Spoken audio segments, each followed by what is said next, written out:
Ha! My somewhat reduced little world. Maybe I'm not complaining, actually. For those who very kindly showed an interest in my plight, thank you, but I'm fine.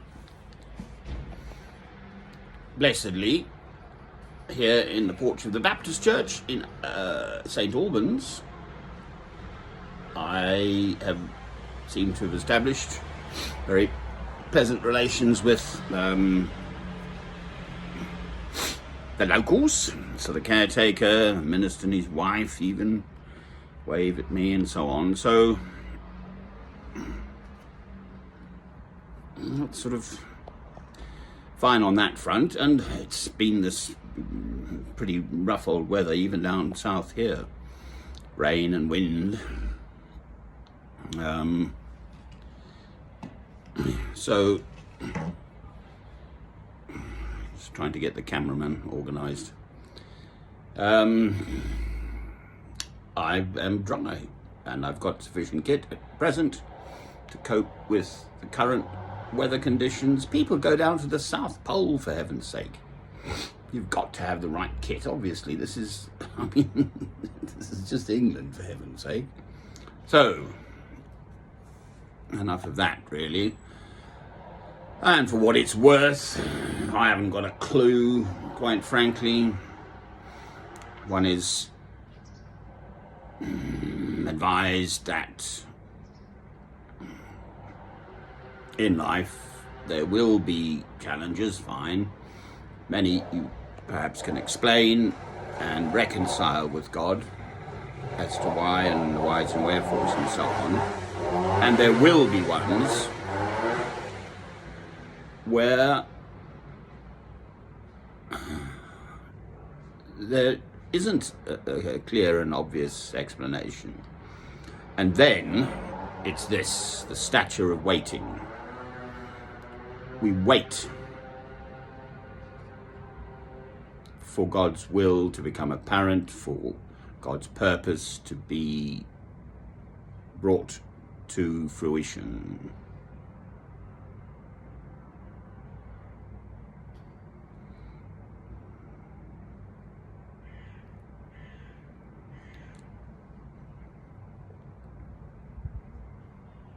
The stature of waiting.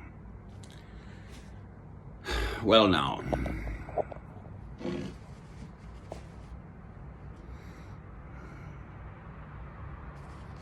I read this book some 6 years ago.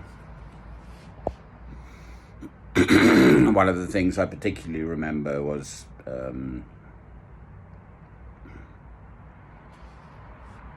as a Christian, you are a sort of focal point of for God's Spirit to enter the world. I'm paraphrasing that, but somehow God does seem to need us human beings to profess our love of Him through Christ.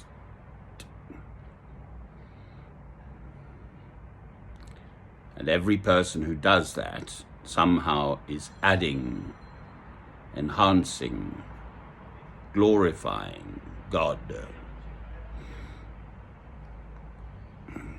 So in God's eyes, 2,000 years from Christ's time to our times now, obviously, is just, obviously, it is many human lifetimes.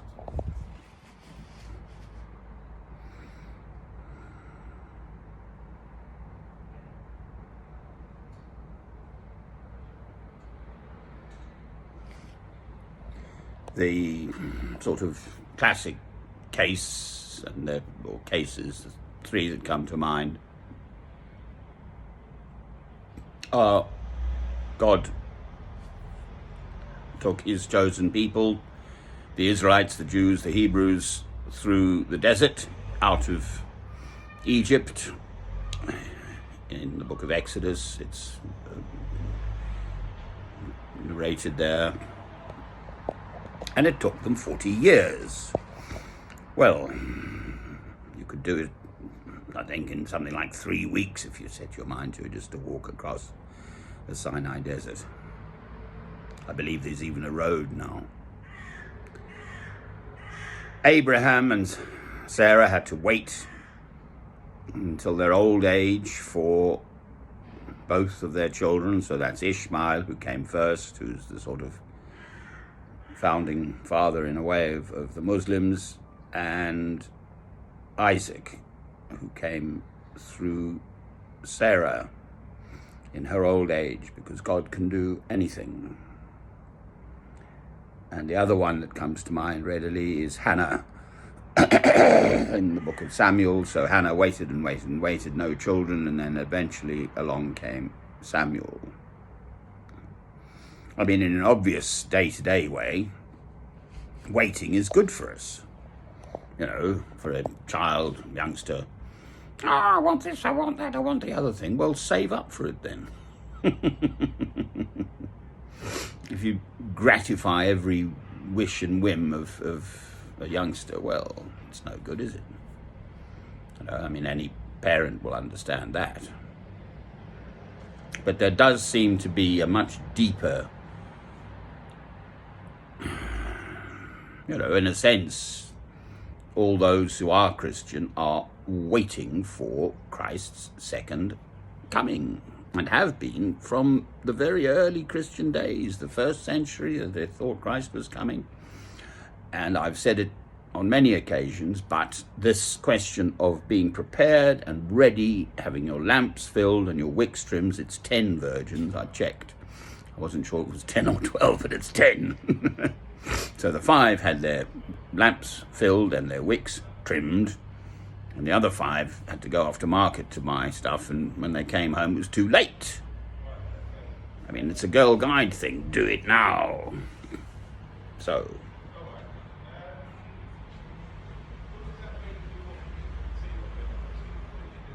the stature of waiting.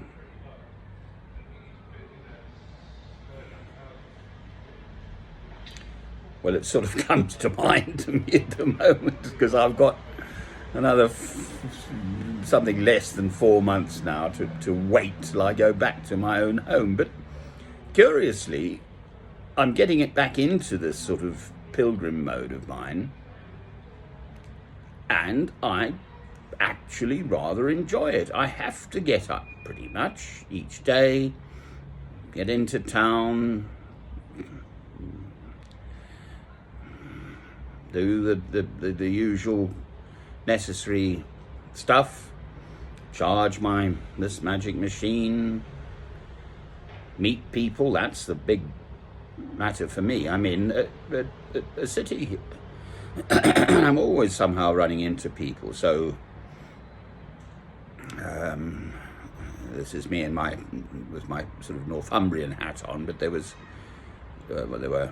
St Aidan, St Cuthbert, and the Venerable Bede and King Oswald, all in the years sort of 650 through to 735. The Venerable Bede died. St Aidan was known for walking everywhere and essentially spreading the love of God through Christ by talking to individual people, showing them the light of Christ, which is a beautiful work. I play, just checking the old candle, I've got it's a plastic beer glass split, which is its funnel.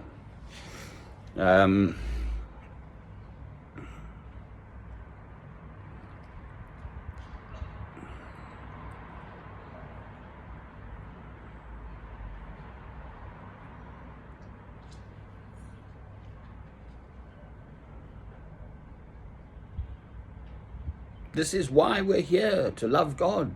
I mean, I just see and feel and sense it so clearly, and I want to share that love with everyone.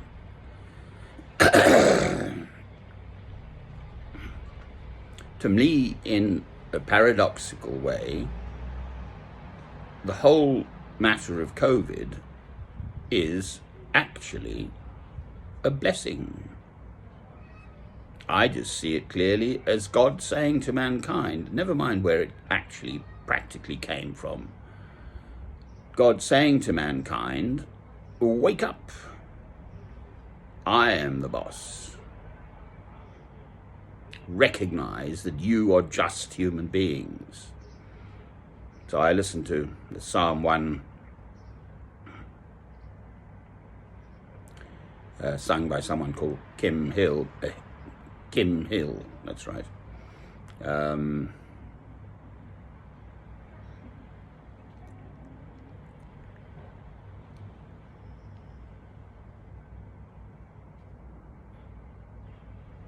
We're here. It's the beginning of Psalm 1. It's there to be read. I could quote the whole thing, but I shan't just at the moment. Blessed is the man who does not walk in the counsel of the wicked, or stand in the way of sinners, or sit in the seat of mockers, but his delight is in the law of the Lord, and on his law he meditates day and night. He is like a tree planted by the streams of water, which yields its fruit in season, and whose leaf does not wither. Whatever he does prospers. Amen. Well, then, whatever he does prospers, to me, absolutely rings like a bell saying, to bring one human soul to Christ, to God through Christ. That's, to me, prosperity. Not material at all, completely not material stuff.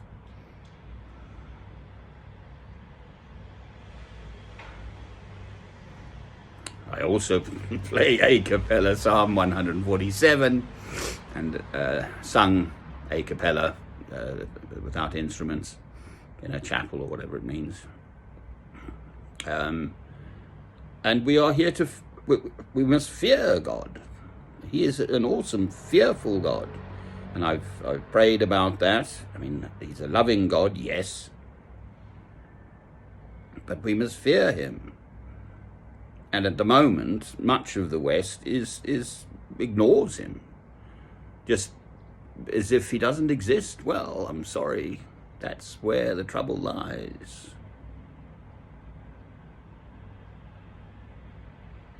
And with COVID, people were forced upon themselves and to look at their lives in a new light. And that's just the beginning of the end times I'm speaking about now. But we should live our lives each day as if Christ might come now. We should have those lamps filled and our wicks trimmed.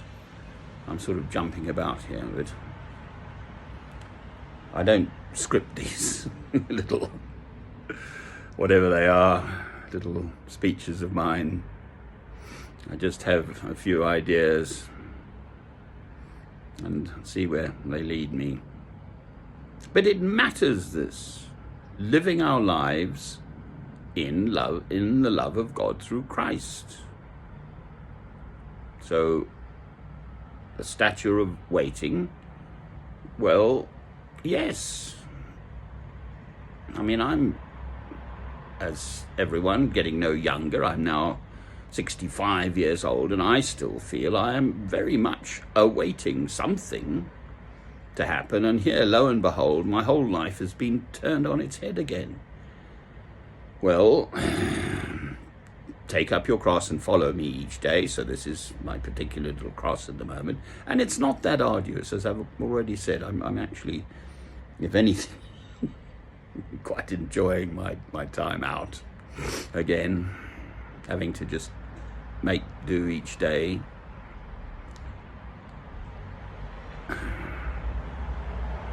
You know, and sort of wait till I get back into my home again, whatever. So I'm waiting, well. But I'm still me. I haven't changed. Doesn't matter where I am. Perhaps to some extent it does. I do feel in Northumbria this sort of, it is a sort of spiritual place. That's why I'm drawn there. As were many early Christians in the first millennium.